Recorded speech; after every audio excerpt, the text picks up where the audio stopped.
2022వ సంవత్సరం 8వ నెలలో గత ప్రభుత్వం ముఖ్యమంత్రి గారు అనంతపురం జిల్లా చెన్నకొత్తపల్లి పర్యటనకు వచ్చినప్పుడు మా రాష్ట్ర పోలీసుల బకాయిల గురించి మాకు రావాల్సిన 23,000 కోట్ల బకాయిల గురించి నేను మా ఎస్పీ గారి ప్రిన్సెస్లో అమరవీర స్థూపం దగ్గర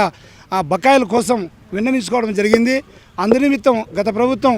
నన్ను నా కుటుంబాన్ని చిత్రహింసలకు గురి చేసి నా మీద అనేకమైన కేసులను బనాయించి నన్ను ఉద్యోగ విధుల నుంచి డిస్మిస్ చేసి కేసులు పెట్టి నా కుటుంబాన్ని చిత్రహింసలు పెట్టి నన్ను 52 రోజులు రిమాండ్లో ఉంచి నా కడుపులు కొట్టింది. కానీ ఈరోజు 40 ఇయర్స్ విజనర్ రాష్ట్ర ముఖ్యమంత్రి శ్రీ నారా చంద్రబాబు నాయుడు గారు,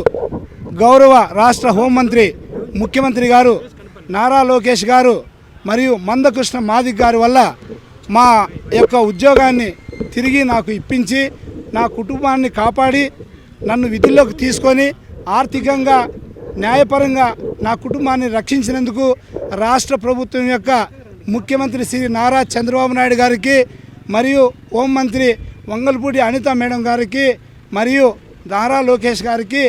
మందకృష్ణ గారికి నా హృదయపూర్వక కృతజ్ఞతలు తెలుపుకుంటూ నా కుటుంబం తరపున ప్రత్యేకమైన ధన్యవాదాలు తెలుపుకుంటూ ఈ రాష్ట్రంలో పోలీసులు అందరికీ కూడా ఆర్థిక సహాయాలు కానీ భరోసా కానీ మాకు రావాల్సిన ఇంక్రిమెంట్లు అయితేనేమి బకాయిలు అయితేమి కానీ ఈ రాష్ట్ర ప్రభుత్వం ఎల్లవేళలా మాకు సహాయం చేసి మమ్మల్ని ఆదుకుంటుందని ఈ మీడియా సందర్భంగా రాష్ట్ర పోలీసు తరపున నా కుటుంబం తరపున రాష్ట్ర ముఖ్యమంత్రి గారికి ప్రత్యేకమైన ధన్యవాదాలు తెలుపుకుంటూ ముఖ్యమంత్రి గారు హోంమంత్రి గారు ఈరోజు నన్ను ఉద్యోగ విధుల్లోకి చేరమని చెప్పి ఒక ఆర్డర్ కాపీ కూడా అనంతపురం జిల్లా గారికి ఇచ్చారు. నేను ఈరోజు ఉద్యోగంలో చేరడానికి ఇక్కడికి వచ్చాను. మీడియా సందర్భంగా ప్రత్యేకంగా రాష్ట్ర ప్రభుత్వానికి ముఖ్యమంత్రి గారికి హోమ్ మినిస్టర్ గారికి ప్రత్యేకమైన ధన్యవాదాలు తెలుపుకుంటూ అదేవిధంగా ఈ మీడియా సోదరులందరికీ కూడా నా యొక్క సమస్యలను మా పోలీసుల యొక్క సమస్యలను రాష్ట్ర ప్రభుత్వానికి దృష్టికి తీసుకొచ్చినందుకు మీడియా సోదరులందరికీ కూడా ప్రత్యేకమైన ధన్యవాదాలు తెలుపుకుంటూ